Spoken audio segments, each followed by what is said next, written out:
Vedavanashrama kriya tam janpadam yata Tantam janapadam yata Sandipayata vrishchata Nandipayata vishtata Yatra yatra Wherever Vija the Brahmanas Gava the protected cow Veda the Vedic culture Varna ashrama of the Aryan civilization of four Varnas and four ashrams Kriya the activity Tam tam that Janapadam to the city or town Yata go Sandipayata set fire Vishtata cut down all the trees. Translation. Immediately go wherever there is good protection for the cows and brahmanas and wherever the Vedas are studied in terms of the Varnashram principles.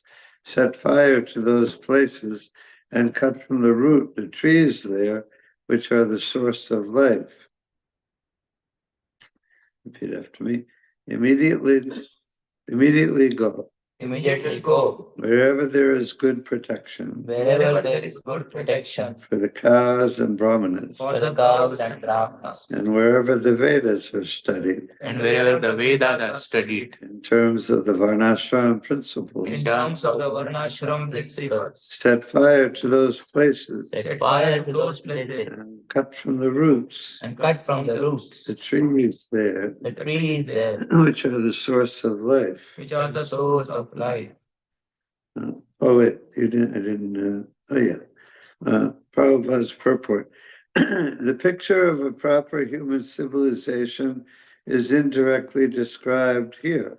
In a perfect human civilization, there must be a class of men fully trained as perfect brahmanas. Similarly, there must be kshatriyas to rule the country very nicely according to the injunction of the Shastras. And there must be Vaishyas who can protect the cows. The word Gava indicates that cows should be given protection.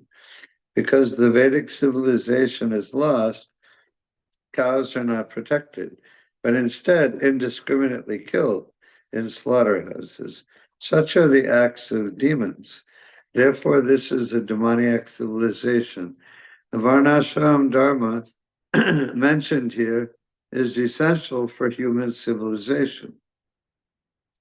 Unless there is a Brahmana or a god to guide, a Kshatriya to rule, and a perfect Vaishya to produce food and protect the cows, how will people live peacefully? It is impossible. Another point is that trees also should be given protection. During its lifetime, a tree should not be cut for industrial enterprises. In Kali Yuga, trees are indiscriminately cut and unnecessarily cut for industry, in particular for paper mills that manufacture a profuse quantity of paper for the publication of demoniac propaganda, nonsensical literature, huge quantities of newspapers, and many other paper products. This is a sign of a demoniac civilization. The cutting of trees is prohibited unless necessary for the service of Lord Vishnu. Jakarta Karmanonyatra Lokoyam Kamabandhana. Work done as a sacrifice for Vishnu must be performed, otherwise work binds one to this material world. But if the paper mills stop producing paper, one may argue, how can our ISKCON literature be published? The answer is that the paper mills should manufacture paper only for the publication of ISKCON literature, because ISKCON literature is published for the service of Lord Vishnu. This literature clarifies our relationship with Lord Vishnu, and therefore the publication of ISKCON literature is the performance of Jagya. Jagyatat kamananyatra lokoyam kamabandhanaha. Jagya must be performed, as indicated by the superior authorities.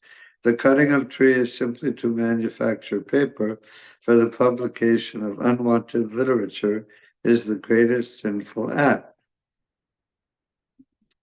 Om Gyantamirandasya Gananjana Chalakaya Militam Yena Tasmai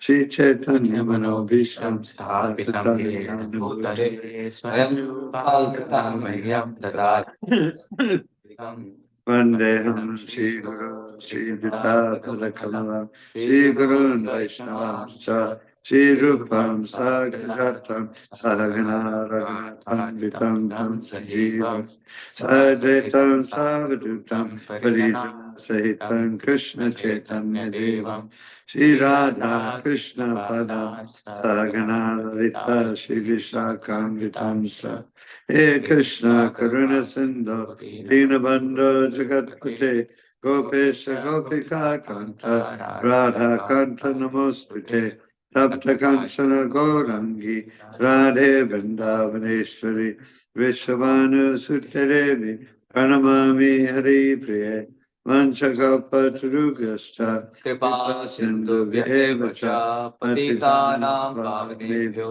Vaishnavebhyo Namah. Demons want to do with anything to do with God, because God, they don't want God to make the rules. They want to make the rules, and everyone comes to the material world to be in charge. So they don't want God making the rules. I want to make the rules, but I got to get rid of God's rules. And of course, nowadays. One thing you can see definitely in the United States, and probably all all, all around the world, is the people in charge of the government. They don't so much deny like Christianity, but they speak specifically for the United States. But they increasingly, as time goes on, they use the Christianity in demoniac ways. Like these are Christian principles, and it's like Trump when he started, running for president this time. He put out one of his fundraising tactics. He put out a Bible. His own Bible. It was the Bible, but he had some of his own, not in the text itself, but it was like a Bible promoting Donald Trump for president. Where does it say in the Bible that Donald Trump should be president? I'm pretty sure. No, but anyway, but that's and they Christian preacher is one of the tenets of one of the, not from Jesus' teachings, but from the sort of really twisted interpretations of Jesus' teachings. Is been, you can see how it's been misused. Is that one principle in the Bible is similar to our understanding that Krishna takes care of his devotees. And there's many statements in the Shastras that even materially, if someone is a devotee of Krishna, then it'll be okay materially, as well as definitely spiritually. Of course, devotees aren't always okay. Sometimes it's not unusual for devotees to be poor or have financial troubles also. But generally, the principle is that Krishna takes care of his devotees spiritually and materially. Devotees live comfortably in order to peacefully execute their devotional service. And and be comfortable in this life relatively as much as you can, and in the end come back to Krishna. So there's a similar idea in the Christian understanding of the Protestant interpretation of the Christian understanding, at least, that if you're a devotee or a follower of Jesus Christ, then you'll do well also, and God will take care of you. And they've twisted it to mean, in many ways, not always very subtle ways, but oftentimes like very overt ways, like the preachers, and they'll say, you're a devotee of Jesus Christ, you will become rich, and if you just follow, you become rich, and you should become rich because Jesus wants you to be rich. I mean, you'll hear.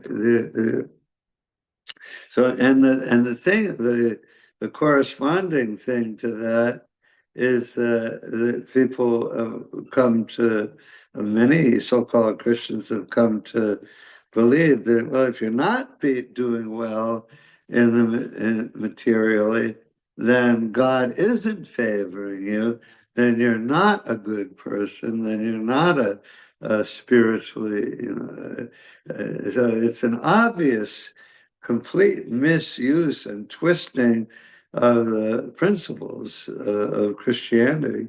Jesus was very poor. He wandered in the desert with his men, and they just like sannyasis and brahmacharis, sleeping and eating wherever they could. And he's let the poor come to me. The meek shall inherit the earth. There's so many things. Jesus was inclined, very much inclined to everyone, including the poor. Of course, they don't talk much about it's easier for a camel to pass through the eye of a needle than for a rich man to pass into heaven. They don't talk much about that, but that's in the Bible. Anyways, the point is that in Kali Yuga, the leaders have found that, demoniac leaders have found that we don't need to get rid of God. We just have to misuse his words and twist them to support me and my demoniac things. At least Hiranyakashipu is being honest, and being honest and straightforward. We have to get rid of the Brahmins, get rid of the cows, get rid of the Vedas, and I'll be in charge. We don't want this Vedic culture, because I want to be in charge of everything. At least he's honest, an honest demon. So what I could not get this point that that Jesus Christ was poor. He was roaming like a sannyasi, and they have believed that if somebody is poor, that means Jesus is not favoring him. Well, yeah, He's a bad person. it's become sort of like that in the minds of a lot of Christians, and even in some of their preaching. Of course, and I'm not saying it's like an overwhelming point of philosophy in the Christian world in the present time. There are many charities established by the Christian churches to help the poor people and the suffering people. It's not like become an article of their charter, Christian charter, that if you're not doing well, it means that you're not favored by God. But it's become like a sort of a subliminal or undercurrent idea in many Christian minds, so-called Christian minds, is that God protects the poor, the devotees, takes care of his devotees. So if you're not doing good, then you're not being protected by God. Then you must not be a very spiritual. You must not be a very good Christian. It's there, like subtly or undercurrent in a lot of the. And how it is connected to Jesus being poor? Well, it's not. You said none that. It's not. It's obviously not connected to. Okay. Okay, you're saying that Jesus also was poor in that sense. You're saying. Yeah, Jesus was obviously poor, Oh. and So you are making a point. If Jesus himself was living such a simple and humble life, and so many of his followers were coming from very poor people, and is a very strong principle of his teachings that accept everyone, the weak, the meek, the poor, the downtrodden, the unfortunate people. Not so it is contradicting to their current undercurrent idea of Christians, kind of contradicting to what Jesus actually that time and I mean, it's like and it's point that anyway, it's generally not something that you can directly put your fist on, but it's more like jello, like mush. You can just sort of stick your hand. It's there, it's there, but it's not like a firm doctrine or anything. Anyway, we have to be careful of misusing our doctrine, our Krishna conscious doctrine too. Things can be like like the Brahmins in Lord Chaitanya's time. They misused the Shastras. They said, well, if everybody chants the holy name, then the power of the mantra will be lost. And not only the power, that's not true. The holy name cannot be overused. On the opposite is generally true, that it's underused or not used at all. And the big misuse of the obvious Vedic doctrine is that if everybody can be spiritual, then what's my position as a Brahmin? Then they don't have to come to me to perform sacrifices, and I can't get the money and make money.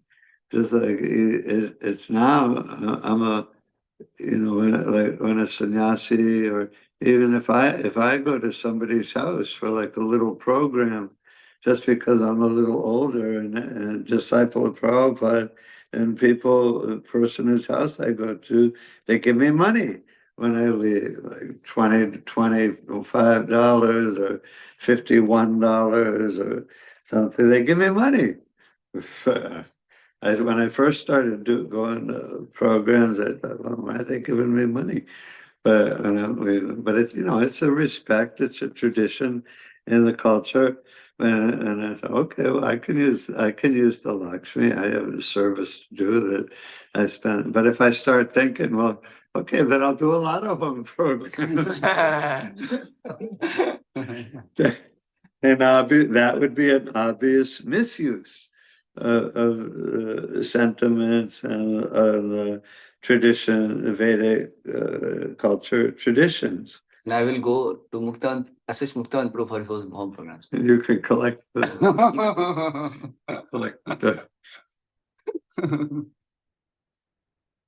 Anyways, so not only the Christians or Mr. Trump or any of the politicians or leaders, there's so much misuse. If you're more familiar with the American culture, which I am, there's so much misuse and perversion and diversion and confusion of so-called Christian values and Christian traditions. Thou shalt not kill. Prabhupada always brought that up with any Christian anyone who claimed to be a Christian. Didn't matter who they were. Probably if he went to visit, if he did get a meeting to visit the Catholic Pope, he probably would have brought it up with him. And he's the biggest person, one of the biggest people in the world.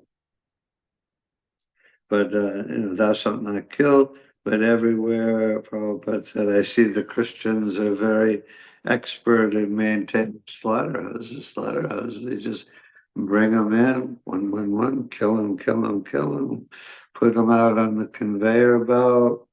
It's just a business. It's nothing more than a business, and it's the most sinful activity. But it's just a business. So there's so much misuse in everything of the Christian tradition. And we have to be careful in our Krishna conscious society that we keep our principles pure. And if somebody gives you a donation, then you're obligated to use it in Krishna's service. Otherwise, it's a misuse of funds, and you can be arrested for that. If Maharaj Parikshit is the king, you might be arrested if you collected funds and used a Brahmin. And anyways, let's see. Yeah, so Prabhupada, quotes this verse again, Kala Sudra Sambhava, because the population of the world mostly consists of Shudras. The Brahminical culture is now lost and extremely difficult to reestablish in a proper way. Therefore, Lord Chaitanya has recommended the chanting of the holy name of the Lord, which will revive Brahminical culture very easily. Harinam, Harinama, Harinama, Eva Kevala, Corona Steva, Steva, Steva Gatya. That's the previous verse. And so everyone is Sudra, and Prabhupada wanted to reestablish the Varnashram Dharma. And sometimes he would say that, well, we can't, Kali Yuga has gone too far. He talked about Varnashram Dharma frequently, but sometimes he would say things like, Kali Yuga has gone too far. We can't reestablish Varnashram Dharma. The situation is too out of control. But then at the end of his time here, he said after London, he wanted to go to Gitanagari. He was planning to go to Gitanagari and teach. He couldn't go there because he was obviously too diminished. It was just nothing but skin and bones and so much pain. But so they took him back to Vrindavan. Disciples brought him back to Vrindavan, and but he said, "I want to go to Gitanagari and teach how to reestablish Varnashram Dharma." But generally, in his preaching time here, he talked about Daivi Varnashram, which is based on the principle that in a devotee society, ISKCON society, that everyone is a devotee, and everyone has their own natural tendencies. Brahminical, Kshatriya, Vaishya, Shudra, and you do your Daivi Varnashram is you use your own tendencies according to your karma or your own personality, and you perform your work as a member of a Krishna conscious society, a divine society. And that's basically, we don't have any, basically what ISKCON is. Everyone in ISKCON has their own tendencies, their own natural natural abilities and mentality to be suitably engaged in one of the different ashrams. But it's a very loose thing. There's nothing organized, specifically designated. But we in ISKCON, we do have a Daivi Varnashram society, and who knows how things will develop as time goes along. But definitely in the development of if there's some development of just regular Varnashram society, again, we have to be careful about that. One of the very few things that Americans learned about India, when I was growing up in the 50s and 60s, was that they have the Varnashram system, and that means the Brahmins oppress everyone, and so it's a bad society. They used to call What? the popular term that time was caste system.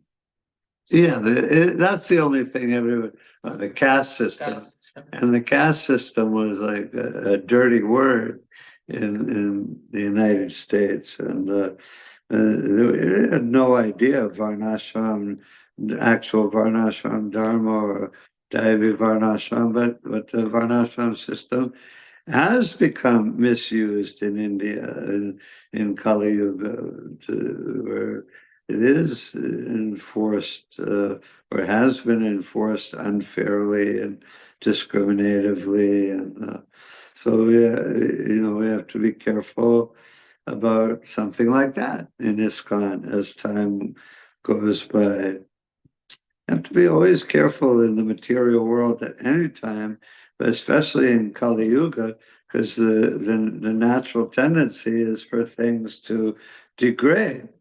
As something may be nice, it may be nice and benevolent and beneficial for society in the beginning, but the tendency is everything degrades, everything is misused, and everything is turned upside down, inside out, to topsy-turvy. Prabhupada said everything is turned like that, and so it comes out to not resemble at all the original good intentions or the good purpose of something. Even just after Lord Chaitanya left, there were so many apasampradayas that arose right after Lord Chaitanya, and that misused and perverted in some ways his teachings. So it's definitely a tendency that we have to be on guard about in our ISKCON society. And let's see, and Prabhupada talks about the cutting down of trees and how it's used. Everything is completely misused now. Everything completely misused in Kali Yuga, because everything is used for sense gratification, and people find the business people have found every business people have always known that sense gratification sells. That's why originally one of the main reasons originally why England specifically sent ships and trading to India, because India has spices and people in England wanted the spices for their sense gratification. It became a huge business, and then they found out there's all kinds of wealth in India, so send ships and mining companies and huge businesses to India and take over, and then just take over India, just conquer India, and just steal everything you can. So the business knows that sense gratification sells, So everywhere you go, we all know, in the world as we know it today, in the United States, everywhere you go, every page you look at on your computer, there's always an ad for this kind of sense gratification, and they've gotten so good at advertising. So the more they advertise sense gratification, the more money they can make from sense gratification, the more they have to exploit the natural resources to get the raw materials to make the sense gratification, and the more money they make. So they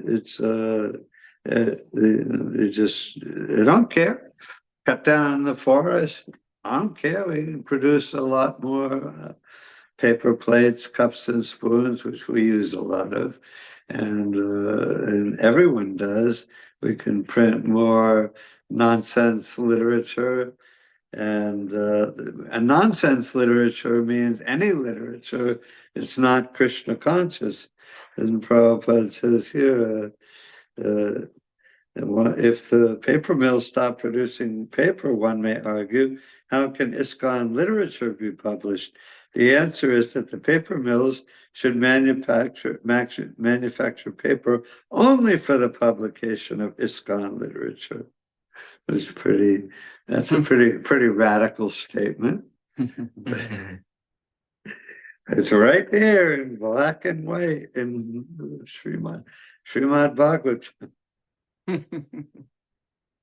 And Prabhupada quotes, anyway, so why are there these, one of the main points, why are these arrangements in human society? Why is there Varnashram established by Krishna in the Vedic system according to qualities and work? Why are there rules? Why do human beings need rules?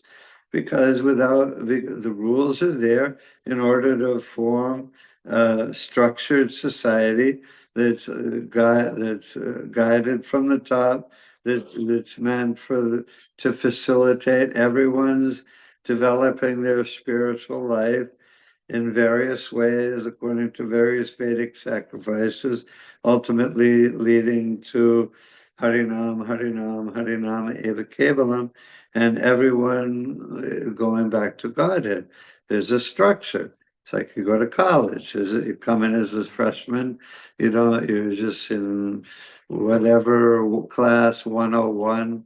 You start from the beginning, and there's a structure that gradually takes you up and up and up to bachelor's, master's, maybe a doctoral degree, graduating and getting a job, making all your money.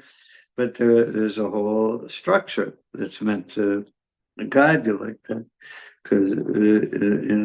But Varnashram, or the Vedic culture, is meant to guide, meant for human beings so that everyone can progress spiritually in an organized way.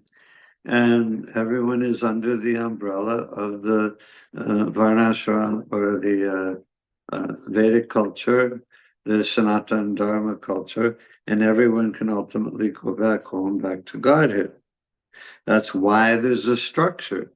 It's meant by Krishna for our minute by minute, day to day, lifetime by lifetime progression, back home, back to Godhead.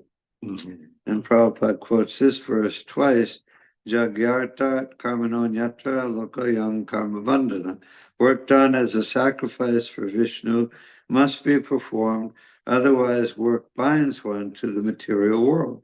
Everyone has to work. No one can stop working, even for a moment. And Krishna says in Bhagavad Gita, everyone has to work, and everyone is working.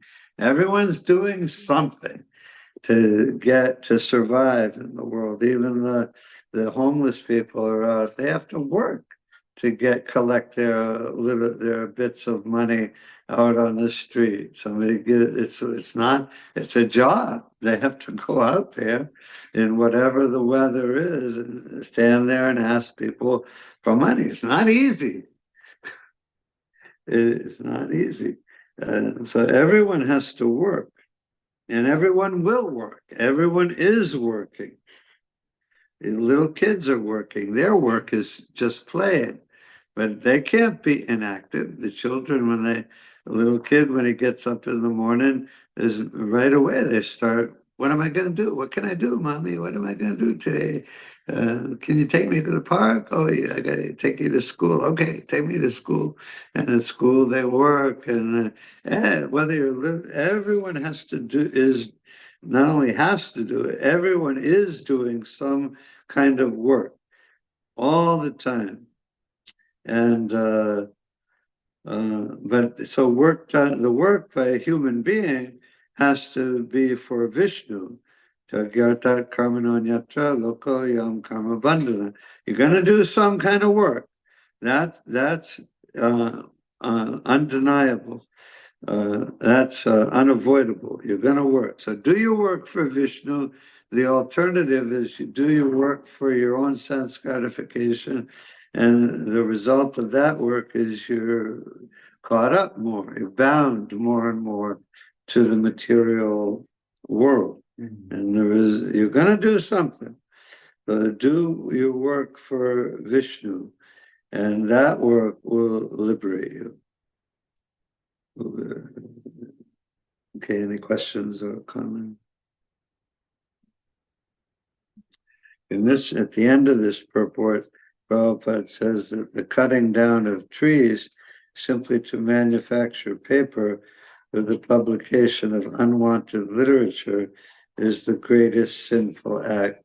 But generally, I don't know if he says that anywhere else, but I have read many places where abortion and animal slaughter, especially cow slaughter, is the most sinful acts. But here he says that cutting down trees simply to manufacture paper for the publication of it is the greatest sinful act. And Prabhupada was generally against cutting down trees, but like a well-known incident in Dallas, when they first had the temple in Dallas, and Prabhupada came to visit, and they saw that they had cut down a big tree in the temple yard, and he chastised them for that.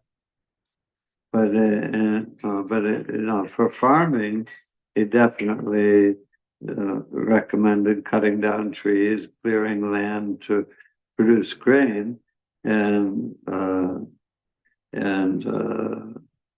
yeah.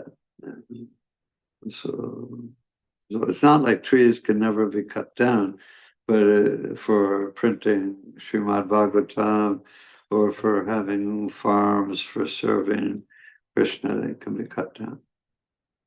Okay, let's stop there. All glories to Srila Prabhupada.